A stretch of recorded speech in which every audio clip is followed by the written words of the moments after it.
What is kinematics? Kinematics is a branch of physics that deals with motion without considering the effect of force and mass. अब हम बस देख रहे हैं कि एक चीज़ है वो कितनी स्पीड से ट्रैवल कर रही है, हम ये नहीं देख रहे कि उस पर कितनी फोर्स लगाई गई है, ठीक है, या उसका कितना मैस है, ये चीज़ डिपेंड नहीं करी, हम फिलहाल सिर्फ उसकी वेलोसिटी को चेक कर रहे हैं, उसकी एक्सेलरेशन, उसका जो मोशन है. Okay, what is motion? A continuous change in a body's position with respect to its surrounding changes with time. तो अब मतलब एक बॉडी मूव करी तो उसकी सराउंडिंग चेंज हो रही है, पहले पीछे कोई और चीज़ आगे आगे जा रही है तो डिस्टेंस चेंज हो रहा है, तो साथ वाली चीज़ें भी चेंज होती जा रही हैं टाइम के साथ साथ. Rest, a body's position does not change with respect to fix points in its surroundings. मतलब रेस्ट पे है तो इसका मतलब वो अभी यहाँ पे मार्कर, तो इसके आसपास वाली चीज़ें यही रहेंगी, चेंज नहीं होंगी until and unless उनको हम चेंज करें. Both rest and motion are relative concepts, as nothing in the state is in the state of absolute rest or absolute motion. Like अगर ये चीज़ मोशन पे है तो हर वक्त मोशन में नहीं रह सकती, इसको कभी रेस्ट पे आना है, और अगर ये चीज़ रेस्ट पे है तो हमेशा रेस्ट में नहीं रह सकती, उसने कभी मोशन में भी आना होगा, कभी हम उसको मूव कराएंगे. Okay, distance, total length of the actual path traveled by an object. Displacement, shortest distance in a straight line from a reference point in a particular direction. अब क्या फ़र्क है डिस्टेंस और डिस्प्लेसमेंट में? डिस्टेंस जो होता है वो स्केलर क्वांटिटी है, डिस्प्लेसमेंट की डायरेक्शन होती है, it is a vector quantity. Okay, और अगर एक चीज़ मूव कर रही है तो उसका डिस्टेंस कभी जीरो नहीं होगा, लेकिन डिस्प्लेसमेंट जीरो हो सकती है. इसकी मैं बताती हूँ किस तरह से. ओके, फॉर एग्जाम्पल एक ऑब्जेक्ट है वो मूव कर रहा है, उसका स्टार्टिंग पॉइंट ये एक कार है. ओके, सो वो कार मूव करी है, यहाँ से लेके यहाँ तक गई है, ये कितना था डिस्टेंस 4 मीटर, और वो वापस यहीं पे आ गई है. कितना वापस आने में लगा, जितना जाते हुए लगा 4 मीटर. इसका डिस्टेंस कितना हो जाएगा आने का, 4 जाने का, 4 plus 4 is equals to 8 metre. लेकिन इसकी डिस्प्लेसमेंट कितनी होगी, 4 प्लस ये वाला 4 किसमें, ऑपोजिट डायरेक्शन में. अगर मैं इस डायरेक्शन को पॉजिटिव ले रही हूँ तो फिर ये वाली नेगेटिव हो जाएगी, तो 4 plus 4 in negative direction, this is gonna be 4 minus 4 which is 0. जब स्टार्टिंग पॉइंट और एंडिंग पॉइंट एक चीज़ का सेम हो तो उसकी डिस्प्लेसमेंट जीरो होती है. Then speed, speed is the distance traveled per unit time, और velocity is the rate of change of displacement. Okay, speed को हम rate of change of distance भी कह सकते हैं क्योंकि distance change per unit time हो रहा है ना. Now acceleration is the rate of change of velocity. ठीक है, the acceleration of a body with moving with constant velocity is zero. Constant velocity means velocity में कोई change नहीं आ रहा. 30 velocity पहले थी, 30 बाद में, so 30 minus 30 over जो भी time है तो zero change आ रहा है velocity में, तो मतलब acceleration zero है, zero divided by जो भी time होगा तो वो zero ही आता है आंसर. ऐसा. अब acceleration अगर speed का formula distance over time, average speed का formula क्या होगा, total distance over total time. acceleration का formula क्या है, final velocity minus initial velocity over time. लेकिन ये हम कहाँ पे अप्लाई कर सकते हैं, only applies to motion in a straight line, क्योंकि हमारे पास इक्वेशन ऑफ मोशन है, और आगे मैं बताती हूँ कि इक्वेशन ऑफ मोशन की कुछ रिक्वायरमेंट्स होती हैं. ओके, फिर ये है हमारे पास कुछ बेसिक ग्राफ्स जिन्हें हमें कन्वर्ट भी करना होता है. डिस्टेंस टाइम ग्राफ्स पहले देख लेते हैं. एक स्ट्रेट लाइन है, कांस्टेंट वैल्यू डिस्टेंस की जिसके साथ स्ट्रेट लाइन है, इसका मतलब वो एट रेस्ट पे, क्योंकि कोई डिस्टेंस ट्रैवल नहीं हो रहा, टाइम गुजरा है लेकिन डिस्टेंस कांस्टेंट है. उसने 4 मीटर ट्रैवल किया था और उसके बाद 4 ही है, इतना टाइम गुजर गया, मतलब वो रेस्ट पे ना, वो मूव ही नहीं करा. Then second one constant speed पे. हमें कैसे पता चला कांस्टेंट स्पीड, क्योंकि the gradient of a distance time graph represents the speed of a body. इसकी स्पीड बता रहा है. अब कांस्टेंट स्पीड क्योंकि इसका ग्रेडियंट कांस्टेंट है, जो स्लोप है इसकी कांस्टेंट लाइन है ना, तो इसका मतलब स्पीड कांस्टेंट है, हर टाइम के साथ जितना टाइम गुजरता है उस इंटरवल में उतना डिस्टेंस ट्रैवल हो रहा है, कांस्टेंट स्पीड है. देन ये क्या है, डिक्रीजिंग स्पीड. डिस्टेंस इंक्रीज हो रहा है, क्यों, बाय एक्सिस की वैल्यू इंक्रीज हो रही है, टाइम इंक्रीज हो रहा है, लेकिन स्पीड डिक्रीज हो रही है, क्यों, क्योंकि पहले इतने टाइम में इतना ट्रैवल किया था, अब इतने टाइम में कम हो गया ना, स्लोप कम हो गई. सिमिलरली यहाँ पे इधर से इधर तक कम ट्रैवल हुआ है क्योंकि स्लोप कम है, अब यहाँ से यहाँ पे स्लोप बढ़ गई. हम टेंजेंट ड्रॉ करके स्लोप चेक करते हैं. This is my scale. इस पॉइंट पे मेरी जितनी स्लोप है वो कम है, और इस पॉइंट पे मेरी स्लोप है वो ज़्यादा है. इसका मतलब जितनी स्लोप बढ़ती जाएगी तो वेलोसिटी या स्पीड बढ़ेगी. सिमिलरली अब यहाँ पे हमारे पास एक और डिस्टेंस टाइम ग्राफ है जिसकी स्लोप ऐसी है, इसकी स्लोप ऐसी थी, इसकी स्लोप ऐसी थी. क्या डिफरेंस है, मेरे पास नेगेटिव स्लोप आ रही है, इसका मतलब वेलोसिटी है, ये स्पीड नहीं है. इसका मतलब हमारे पास वेलोसिटी कांस्टेंट है लेकिन इन ऑपोजिट डायरेक्शन. फॉर एग्जांपल अगर ये आगे जाती है यहाँ पे body at a constant speed, तो यही बॉडी इस डायरेक्शन में आ रही है, पीछे की तरफ आ रही है एट दैट स्पेसिफिक स्पीड जो कि कांस्टेंट है. यहाँ पे भी क्या डिक्रीजिंग स्पीड, क्यों, डिक्रीजिंग वेलोसिटी लेकिन नेगेटिव, क्योंकि वो ऑपोजिट डायरेक्शन में आहिस्ता आहिस्ता की वेलोसिटी डिक्रीज हो रही है, हमें इसकी ग्रेडियंट से पता चल रहा है. यहाँ पे वेलोसिटी इंक्रीज हो रही है वही ऑपोजिट डायरेक्शन में. Then we have speed time graphs. पहले हम देख लेते हैं स्पीड टाइम ग्राफ से हम क्या क्या फाइंड आउट कर सकते हैं. The gradient of a speed time graph represents acceleration and it's area under the curve represents distance travelled by the body. ठीक है, अब यहाँ पे हमारे पास जीरो है स्पीड, तो क्या मतलब क्या, रेस्ट पे ऑब्जेक्ट ऑब्वियसली. कांस्टेंट एक्सेलरेशन कब होगी, जब इस तरह की कांस्टेंट मतलब एक कंटिन्यूस लाइन बनी हुई है सेम स्लोप के साथ, तो कांस्टेंट एक्सेलरेशन है क्योंकि इसका ग्रेडियंट कांस्टेंट है, पॉजिटिव है. देन यहाँ पे क्या डिक्रीजिंग एक्सेलरेशन, ग्रेडियंट डिक्रीज हो रहा है लेकिन दोनों पॉजिटिव है. यहाँ पे इंक्रीज हो रही है एक्सेलरेशन क्योंकि ग्रेडियंट डिक्रीज हो रहा है, वो स्लोप वाली चीज़ हम यहाँ पे यूज करेंगे. देन दिस वन, यहाँ पे क्या है, स्पीड कांस्टेंट है ना, तो इसका मतलब ये एट रेस्ट है, और acceleration sorry at constant speed है, डिस्टेंस वाले में एट रेस्ट होता है. अब जो कांस्टेंट स्पीड है तो एक्सेलरेशन जीरो है. ओके, इसका ग्रेडियंट क्या है, कांस्टेंट है लेकिन नेगेटिव है, तो इसका मतलब constant acceleration but in opposite direction. ये दोनों की ऑपोजिट डायरेक्शन में क्योंकि इनकी भी ग्रेडियंट्स नेगेटिव है. इसमें ग्रेडियंट क्या हो रहा है, यहाँ ज़्यादा यहाँ कम, तो इसका मतलब डिक्रीज हो रहा है, डिक्रीजिंग एक्सेलरेशन. और यहाँ पे ग्रेडियंट कम था, आहिस्ता आहिस्ता बिल्कुल उससे कांस्टेंट से कम होता गया और बिल्कुल बढ़ता गया. मतलब यहाँ कांस्टेंट स्पीड थी ना, अब आहिस्ता आहिस्ता ग्रेडियंट इंक्रीज होता जा रहा है, इसका मतलब एक्सेलरेशन इंक्रीज हो रही है but in opposite direction. Then we have formula for gradient. Gradient is equals to y2 minus y1 over x2 minus x1, यानी कि rise over run. y axis के चेंज ओवर x एक्सिस का change at certain points. मैं ये point ले लूँ, इसी का y की वैल्यू, इसी के x की, और इसके अगेंस्ट में एक और वैल्यू लूँगी. Then when calculating gradient of curve at a point use tangent method. यहाँ पे स्ट्रेट लाइंस है, ठीक है, यहाँ पे हम डायरेक्ट फॉर्मूला लगाएंगे. ये टेंजेंट है, मुझे इस पॉइंट पे ग्रेडियंट चाहिए, तो मैं इस पॉइंट पे लाइन लगाऊंगी और उस लाइन के मैं कोई से दो पॉइंट सेलेक्ट करके और ग्रेडियंट फाइंड कर दूंगी उसकी x और y की वैल्यू से. Then we have acceleration time graph. Acceleration zero है. अब इसमें दो फैक्टर्स हो सकते हैं, या तो वो ऑब्जेक्ट रेस्ट पे क्योंकि उसकी एक्सेलरेशन जीरो है, या वो कांस्टेंट स्पीड पे, डिफरेंस इन वेलोसिटी जीरो है, इसीलिए एक्सेलरेशन जीरो आई है. अब एक्सेलरेशन क्या है, कांस्टेंट है, इंक्रीजिंग स्पीड है, कांस्टेंट इंटरवल्स के साथ स्पीड इंक्रीज हो रही है। पहले वेलोसिटी 20 थी, फिर 40 हो गई, डिफरेंस कितना आया 20, फिर 40 से जाके 60 हो गई, 60 माइनस 40 अगेन 20, मतलब इंटरवल सेम आ रहे हैं, वेलोसिटी में डिफरेंस सेम आ रहा है, तो इसका मतलब इंक्रीजिंग स्पीड है। या फिर इसको कांस्टेंट एक्सेलरेशन कह रहे हैं ऑब्वियसली हम, क्योंकि एक वैल्यू कांस्टेंट है, 4 मीटर पर सेकंड स्क्वायर की एक्सेलरेशन तो वही आ रही है। देन ये क्या हो रही है, एक्सेलरेशन, हम वाई एक्सिस की चीज़ देख रहे हैं, एक्सेलरेशन क्या हो रहा है, इंक्रीज हो रही है। और एक्सेलरेशन जब स्पीड टाइम ग्राफ में इंक्रीज होती है तो क्या होता है, ये है increasing acceleration, sorry constant acceleration हम देख रहे थे, तो इसमें क्या है, स्पीड की वैल्यू इंक्रीज हो रही है, स्पीड की वैल्यू इंक्रीज हो रही है ना, एक्सेलरेशन कांस्टेंट है, तो यही बात हमें यहाँ बतानी है। अब इसमें एक्सेलरेशन की वैल्यू हम वाई एक्सिस की वैल्यू, अब इनमें थोड़ा सा डिफरेंस क्या है कि कहीं हम ग्रेडियंट के थ्रू बयान करें अपना जो भी चेंज आ रहा है ग्राफ में, कहीं हम वाई एक्सिस के थ्रू बता रहे हैं। तो यहाँ पे क्या हो रहा है, एक्सेलरेशन वाई एक्सिस की वैल्यू डिक्रीज हो रही है, लेकिन स्पीड क्या है, नॉन यूनिफॉर्म। कहाँ पे हमारे पास एक और पति कांस्टेंट एक्सेलरेशन, यहाँ पे स्पीड नॉन यूनिफॉर्म का क्या मतलब है, स्पीड भी चेंज हो रही है ना, सो ये हमने बताना होता है। देन यहाँ पे क्या हो रही है, एक्सेलरेशन इंक्रीज हो रही है, हम वाई एक्सिस से बता रहे हैं, एक्सेलरेशन ये इंक्रीज हो रही है, यहाँ पे भी इंक्रीज हो रही है, ग्रेडियंट डिक्रीज हो रहा है, इसका ग्रेडियंट मुझे नहीं बताना क्या बताता है, लेकिन यहाँ पे हमारा जो वैल्यू है वो इंक्रीज ही हो रही है। सिमिलरली यहाँ पे भी वैल्यूज डिक्रीज हो रही है एक्सेलरेशन की, तो इसका मतलब एक्सेलरेशन ही डिक्रीज हो रही है। Then the area under the curve of an acceleration time graph represents the velocity over a given time interval. इतने और इतने टाइम के बीच में जो वेलोसिटी वो हमें एरिया अंडर द ग्राफ से पता चल रही है। Now we have equations of motion. First v is equals to u plus at. ये हमें किससे पता चला, एक्सेलरेशन के फॉर्मूला से। इनकी डेरिवेशन अभी सबकी मैं दिखाती हूँ। फिर distance is equals to ut plus half at square, 2as is equals to velocity square minus initial velocity square, ये फाइनल थी। Then s is equals to u plus v over t over 2 into time. अच्छा, ये हमारे पास equations of motion कहाँ पे applicable होती हैं, ये चीज़ होनी चाहिए। यूनिफॉर्म एक्सेलरेशन, एक्सेलरेशन कांस्टेंट होनी चाहिए, या फिर motion in a straight line हो और इनिशियल वेलोसिटी हमेशा जीरो होनी चाहिए। Then equations for uniform velocity, यानी एक्सेलरेशन जीरो, यहाँ पे एक्सेलरेशन कांस्टेंट है, यहाँ पे एक्सेलरेशन जीरो है, तो उसके लिए हम क्या कहेंगे, हमारे पास ये फॉर्मूला है, distance is equals to v t, ये कौन सा फॉर्मूला है, simply speed is equals to distance over time वाला। Then v t minus half a t square, और यहाँ पे s is equals to 1/2 u plus v over t, यही वाला फॉर्मूला है, बट हम यहाँ पे भी इसको यूज़ कर सकते हैं, एप्लीकेबल है। नाउ डेरिवेशन करते हैं। ये मेरे पास एक ग्राफ है, स्पीड टाइम ग्राफ, ठीक है, ये मेरे पास एक स्टार्टिंग पॉइंट है यू, ये टी, ठीक है। अब इसका एक्स एक्सिस की वैल्यू जीरो है, जिसका मतलब टाइम जीरो से स्टार्ट हो रहा है, इनिशियल वेलोसिटी यू है, यहाँ पे फाइनल वेलोसिटी वी है, और टाइम टी पे हम बात करें, ठीक है, टाइम हमेशा जीरो से स्टार्ट करें, ओके। सो अब मुझे एरिया अंडर द ग्राफ से क्या मिलता है, डिस्टेंस मिलता है, तो let's get our distance find करते हैं। एरिया ऑफ ट्रेपीजियम आ रहा है यहाँ से, हम ट्राइंगल का एरिया प्लस रेक्टेंगुलर एरिया वाला मेथड भी कर सकते हैं, लेकिन सिंपल बनाने के लिए हम एरिया ऑफ ट्रेपीजियम करेंगे।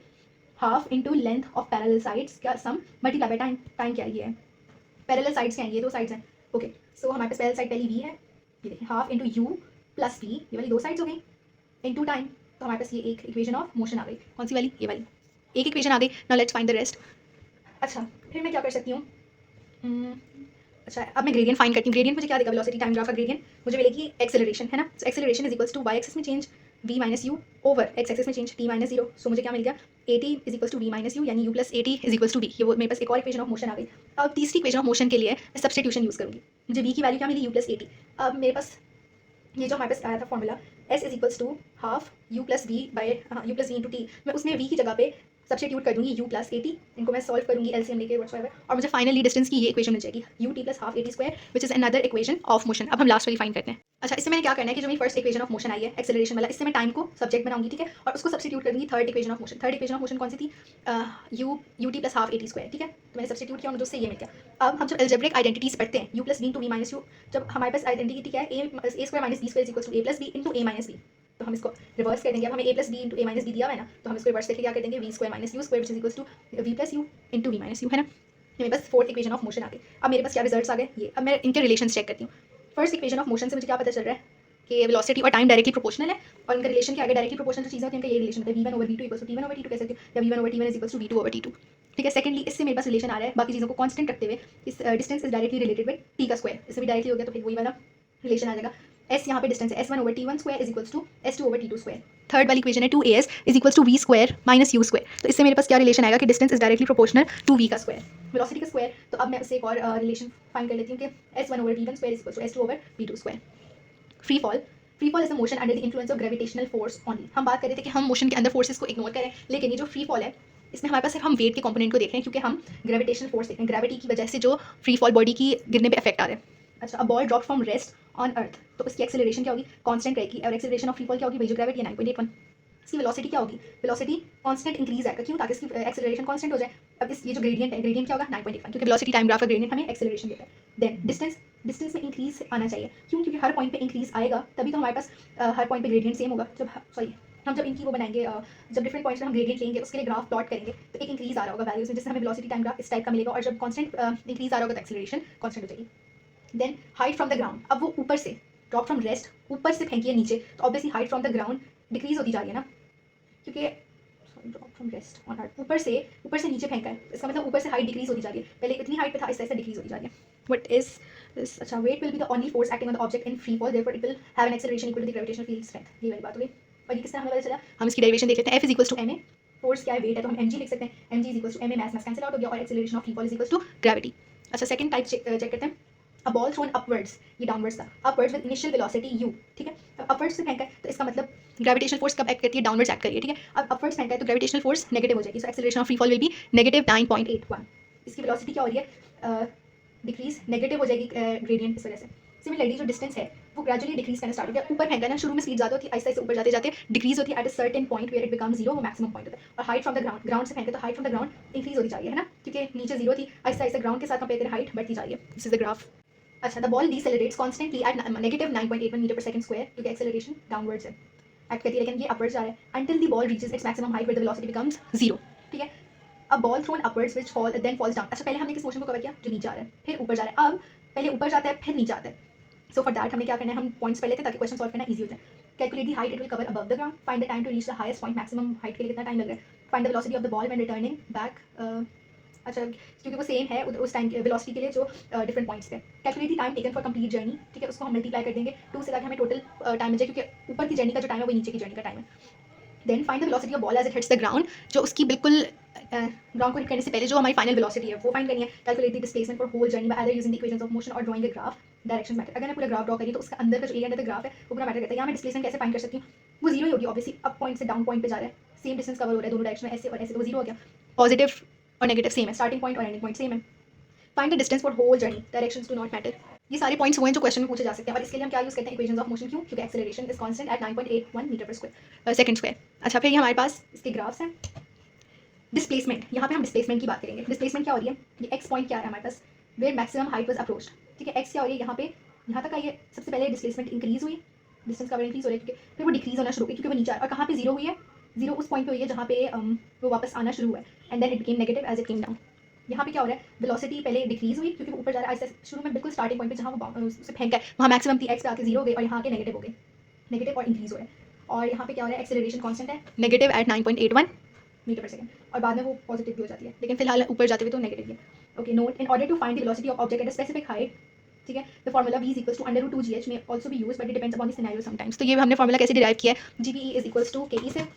ठीक है, the loss in gravitational potential energy is equals to gain in kinetic energy, या gain in kinetic energy is equals to loss in gravitational potential energy. लेकिन ये सिर्फ उस केस में जहाँ हमारे पास एनर्जी लॉसेस नहीं आ रहे, आइडियल कंडीशंस में. तो इसको हम डिराइव कर लेते हैं ke is equals to GBE. अब एक का लॉस, दूसरे का गेन, दूसरे का लॉस, एक का गेन. ठीक है, तो formula 1/2 mv² is equals to mgh. Math cancel out कर देंगे. ठीक है, 2 को मैं दे दीजिए, यहाँ मल्टीप्लाई, डिवाइड और यहाँ पे multiply, v² is equals to 2gh. दोनों साइड्स पे अंडर रूट लूँगी, क्या आ जाएगा? v is equals to √2gh. ये now we talk about projectile motion. What is a projectile motion? Sideways motion भी कहते हैं इसको. A 2D movement of a body in gravitational field in both horizontal and vertical directions simultaneously. ठीक है, अब इसका क्या मतलब है कि एक हम इस बॉल की बात करते हैं, यूं गई और यूं वापस आई है. ठीक है, लेकिन अगर हम एक बॉडी की बात करें, एक बॉल इस तरह से, उसको मैं ऊपर फेंकने की बजाय थोड़ा इस तरह की तरफ फेंकती हूँ कि वो आगे भी जा रहा है और ऊपर भी जा रहा है. तो इसका क्या मतलब है? कोई ऐसा डिस्टेंस कवर करें जिसके अंदर हमारे पास वर्टिकल डिस्टेंस भी उसने कुछ स्पेसिफिक कवर किया और हॉरिजॉन्टल डिस्टेंस भी कवर किया. राइट, अब हम इसके लिए क्या करेंगे? हम कंपोनेंट्स फाइंड करेंगे. अब कंपोनेंट्स क्या है? Let's see. अच्छा, ये मेरे पास वेलोसिटी थी एट अ सर्टेन पॉइंट, और इसकी वेलोसिटी क्या थी? u. अब मैं क्या करूँगी? मैं कंपोनेंट्स के लिए मुझे वेक्टर्स यूज करने पड़ेंगे. ओके, तो मैं वेक्टर्स के नोट्स से दिखा देती हूँ.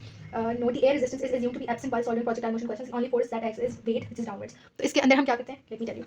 हम कंपोनेंट्स फाइंड करेंगे. ओके, ये मेरे पास इसकी क्या है? ये इसकी वेलोसिटी है which is from the angle of horizontal. Horizontally हम इसका एंगल देख लेते हैं 30 डिग्री फॉर एग्जाम्पल, या हम इसको थीटा कह देते हैं ना सिंपली. अब मेरे पास क्या आ रहा है? ये है और ये एंगल मैंने देखा. ये एंगल कितना है? 30 डिग्री. डॉटेड लाइन ड्रॉ करूँगी. ये क्या है? अब एंगल और एंगल 90 डिग्री और थीटा के बीच में हमारे पास क्या आता है? बेस. तो ये मेरे पास वेलोसिटी भी है, तो इसको मैं कहूँगी v. बेस हमारे पास क्या होती है? कॉस थीटा कंपोनेंट होता है. ठीक है, और ये मेरे पास क्या है? एंगल के ऑपोजिट. तो ये क्या हो जाएगा मेरे पास? v sin theta component perpendicular है क्योंकि. ठीक है, इस तरह से हम फाइंड करते हैं. अच्छा, सबसे पहले हम देख लेते हैं हॉरिजॉन्टल कंपोनेंट हम किस तरह से वेलोसिटी का फाइंड करते हैं प्रोजेक्टाइल मोशन में. ठीक है, हॉरिजॉन्टल कंपोनेंट जो होता है उसमें वेलोसिटी हमेशा कांस्टेंट रहती है, हम ये अज्यूम कर लेते हैं बात. ठीक है, सो जब कांस्टेंट वेलोसिटी इसका मतलब एक्सेलरेशन 0 रिजल्टेंट फोर्स 0 है, तो उसके लिए हम सिंपली एक ही फॉर्मूला यूज करते हैं, speed is equals to distance over time. ठीक है, क्योंकि horizontal velocity means constant for the journey. Next is vertical component of velocity. Vertical component के लिए हम यूज कर सकते हैं जितनी भी हमारे पास इक्वेशंस ऑफ मोशंस हैं. क्यों? क्योंकि उसके अंदर एक्सेलरेशन कांस्टेंट होती है, therefore any equation of motion can be used to calculate velocity. अच्छा, इसके अंदर टाइम कांस्टेंट रहता है. Time for horizontal component is equals to time for vertical component of velocity, क्योंकि जब हॉरिजॉन्टल कवर होगा तभी वर्टिकल जितना ज़्यादा मैक्सिमम कवर हो रहा है खत्म होगा ना, तो उनके लिए टाइम हमेशा कांस्टेंट है। फॉर एग्जांपल अगर मुझे हॉरिजॉन्टल कंपोनेंट्स में टाइम निकाल रही हो तो मैं वर्टिकल में उसे सब्स्टिट्यूट कर सकती हूँ। बाकी चीज़ें दोनों के लिए डिफरेंट है, लेकिन टाइम हमेशा सेम होता है। देन ये हमारे पास उसका ग्राफ है। वेलोसिटी डिक्रीज होती है, मैक्सिमम हाइट पे जीरो हो जाती है एंड देन नेगेटिव होती जाती है। ऊपर से नीचे से ऊपर जाने वाले केस में, ऊपर से नीचे जाने वाले में ऑपोजिट होगा, यहाँ से स्टार्ट होकर यहाँ जाएगा क्योंकि पहले ही वो नेगेटिव होगी। नाउ एक्सेलरेटर अच्छे वाला हो गया था। Then note, when calculating vertical velocity of a 2D motion using the equations of motion, take acceleration as positive 9.81 जब वो ऊपर जा रहा है एंड नीचे आ रहा है, and negative 9.81 if the body is moving upwards. अब calculating displacement for projectile motion, ये बहुत इंपॉर्टेंट है। डिस्प्लेसमेंट के लिए हमें क्या करना है, डिस्प्लेसमेंट वेक्टर क्वांटिटी है तो हम वेक्टर सम यूज करते हैं। हम डिस्टेंस निकाल लेंगे हॉरिजॉन्टल भी, और इस फॉर्मूला से speed is equal to distance over time, और वर्टिकल डिस्टेंस भी निकालेंगे हम इक्वेशन ऑफ मोशंस को यूज करके। और फिर हम हमें हॉरिजॉन्टल और वर्टिकल में अब हमने बेस और परपेंडिकुलर वाला चीज़ यूज करके हाइपोटेन्यूज निकालना है, और वो हमारे पास डिस्प्लेसमेंट होगी कि ये वाला डिस्टेंस कितना है जो एक्चुअल कवर हुआ है। Use Pythagoras theorem as the horizontal and vertical components of displacement form a 90-degree angle, so the hypotenuse will give displacement. तो अब ये फॉर्मूला हम यूज़ करें, इसको हम अगर रीअरेंज करें तो displacement is equal to under root x वाला स्क्वायर प्लस वाई वाला स्क्वायर, और फिर वही वाली बात है, time for both horizontal and vertical journeys remain same. Area under the curve for vector quantities, तो अब हम एरिया किसकी रिस्पेक्ट से लेते हैं, एक्स एक्सिस की रिस्पेक्ट से, between the lines and the x axis. ये लिखा हुआ है कि area along the x axis is used always. Positive acceleration is not always increasing, vice versa. It all depends upon the direction of motion. Positive acceleration का मतलब है कि हमेशा इंक्रीज नहीं करी, वो वेलोसिटी पे डिपेंड करती है। अगर वेलोसिटी हमेशा इंक्रीज करिए तो इसका मतलब एक्सेलरेशन इंक्रीज करिए। Stopping distance, total distance travel in the time taken to stop a vehicle. Stopping distance क्या है कि जब हम ब्रेक्स अप्लाई कर रहे हैं, ठीक है, तो कितना टाइम लगा व्हीकल को स्टॉप होने में। स्टॉपिंग डिस्टेंस कितना होता है, thinking distance plus braking distance. जब ब्रेक्स अप्लाई, कोई हर्डल सामने नजर आई फॉर एग्जांपल और ब्रेक्स अप्लाई किए, लेकिन ब्रेक्स अप्लाई करने से पहले आपने सोचा भी तो कि ये चीज़ नजर आ रही है, ओके अब स्टॉप करना स्टार्ट करना है, उसके बाद आप ब्रेक्स अप्लाई करते हैं, वो पूरा स्टॉपिंग डिस्टेंस में आता है, ठीक है। Braking distance, जिसमें distance is directly proportional to velocity का square. The distance traveled by a vehicle from the point at which brakes are applied till the point where it comes to complete rest. ये मैं draw करके दिखाती हूँ। अब हमने इसकी derivation कैसे की है, d is equal directly proportional to v square की, work done is equal to kinetic energy, right. तो फिर हम ये कर रहे हैं सारा कुछ फॉर्मूला हमने रीअरेंज करके, और फिर हमने ये बना दिया relation m over 2f is a constant। ये सारा कुछ कांस्टेंट रहेगा तो ये रिलेशन आ जाएगा इन दोनों के बीच। When solving a question, draw a diagram by dividing the journey into separate regions for each type of distance. Thinking distance, जिसको हम रिएक्शन डिस्टेंस ही कहते हैं, और वो क्या होता है इसमें, distance is directly proportional to velocity. इसकी भी अभी हम देख लेते हैं derivation. The distance travel during the reaction time of driver after noticing the obstacle is till the application of brakes. अच्छा, अब आपको कोई हर्डल नजर आया और आपने उस टाइम सोचना चाहिए कि अब ब्रेक्स लगाने हैं, ठीक है, वो हर्डल देखने के बाद से लेके ब्रेक्स अप्लाई करने तक के डिस्टेंस को थिंकिंग डिस्टेंस कहते हैं। जब ब्रेक्स अप्लाई हो जाएंगी उसके बाद ब्रेकिंग डिस्टेंस स्टार्ट हो जाएगा, और इन दोनों को टोटल में आके हम स्टॉपिंग डिस्टेंस कहते हैं। अब इसमें हमारे पास फॉर्मूला होता है speed is equals to distance over time, जिससे हम टाइम को कांस्टेंट रखें तो हमें distance is directly proportional to speed यानी वेलोसिटी मिल रहा है। No change in state of motion takes place during thinking distance, क्योंकि आप वैसे के वैसे चलते जा रहे हैं, आपने भी ब्रेक्स अप्लाई किए ही नहीं है, जो वेलोसिटी थी गाड़ी या जो भी व्हीकल है वो उसी से चलता जा रहा है। फैक्टर्स अफेक्टिंग थिंकिंग डिस्टेंस, वो आपका रिएक्शन टाइम हर बंदे का डिफरेंट होता है, वो पर्सन टू पर्सन वेरी करता है। सो उसकी क्या फैक्टर्स होते हैं, टायर्डनेस, जब आप थके होते हैं रिएक्शन टाइम डिक्रीज हो जाता है। एल्कोहल एंड ड्रग्स करने से भी थिंकिंग डिस्टेंस इंक्रीज होगा, क्योंकि थिंकिंग टाइम इंक्रीज हो रहा है और आपको ब्रेक्स लगाने में टाइम लग रहा है, आपको प्रोसेस करने में टाइम लग रहा है। सिमिलरली यूजिंग मोबाइल और डिवाइसेस, क्योंकि कॉन्सेंट्रेशन कम हो जाती है, फिर लाउड म्यूजिक सुनने से आपका ध्यान कम हो जाता है, एंड स्पीड ऑफ रिस्पॉन्स जो कि हर बंदे की डिफरेंट होती है। फैक्टर्स अफेक्टिंग ब्रेकिंग डिस्टेंस, अब ब्रेकिंग डिस्टेंस आप पे डिपेंड नहीं करा, वो कार पे या फिजिकल कंडीशंस पे वेरी करें। स्पीड ऑफ अ व्हीकल, जितनी ज़्यादा स्पीड होगी उतना ज़्यादा ब्रेक्स लगने के बाद उसकी स्पीड डिक्रीज करने में टाइम लगेगा, यानी जितनी ज़्यादा स्पीड होगी ब्रेकिंग डिस्टेंस उतना ज़्यादा हो जाएगा। रोड कंडीशंस अगर ख़राब रोड है तो ऑब्वियसली स्पीड आपको कम करने में टाइम लगेगा। अच्छा, कार कंडीशंस मेंटेनेंस, अगर ख़राब गाड़ी है तो ऑब्वियसली वो ज़्यादा टाइम लेगी रुकने में। कार लोड, जितना ज़्यादा लोड होगा उतना ज़्यादा हमारे पास डिस्टेंस होगा। इसमें हमारे पास क्या एग्जांपल आ सकती है, उसमें ये न्यूटन का लॉ है कि जितना ज़्यादा मैस होता है उसको एक्सेलरेट करवाने में भी उतना ही ज़्यादा, मतलब उसको एक्सेलरेट करवाना भी उतना ही मुश्किल होता है और उसकी एक्सेलरेशन खत्म करवाना भी उतना ही मुश्किल होता है। और रोड कंडीशंस में ये भी आ सकता है कि अगर बारिश हुई भी है, वेट रोड है, तो उसमें फ्रिक्शन कम हो जाती है क्योंकि पानी बीच में आ जाता है रोड और टायर्स के, तो इस वजह से हमारे पास फ्रिक्शन की वजह से ब्रेकिंग डिस्टेंस ज़्यादा हो जाता है, क्योंकि ब्रेक्स अप्लाई होने के बाद टायर्स के लिए स्टॉप करना मुश्किल हो जाता है। अब मैं एक डायग्राम ड्रॉ करने लगी हूँ इस पूरे चीज़ की, और मैं उससे बताती हूँ। सो ये पॉइंट 1 है जहाँ पे क्या है, हर्डल ऑब्जर्व हुई है, ठीक है। अब यहाँ से लेके यहाँ तक उस बंदे ने प्रोसेस किया है कि अच्छा हर्डल आ गई है, और वो सोच रहा है कि अब मैंने नेक्स्ट क्या करना है। ये मिली सेकंड्स में हो सकता है, इवन टाइम नॉर्मली। अच्छा, फिर ये पॉइंट है, ये पॉइंट क्या है, जहाँ पे बंदे ने ब्रेक्स अप्लाई कर दिए हैं, ठीक है, और फिर यहाँ से लेके यहाँ तक वो चलता है और यहाँ आके वो रेस्ट की पोजीशन पे आ गया। हर्डल से लेके ब्रेक तक अप्लाई करने तक ये क्या डिस्टेंस है, थिंकिंग डिस्टेंस। ब्रेक्स अप्लाई करने से रेस्ट तक ये डिस्टेंस क्या है, ब्रेकिंग डिस्टेंस। और ये जो टोटल टाइम है हर्डल देखने से लेकर रेस्ट पे आने तक, इस टोटल टाइम को हम क्या कहते हैं, स्टॉपिंग डिस्टेंस।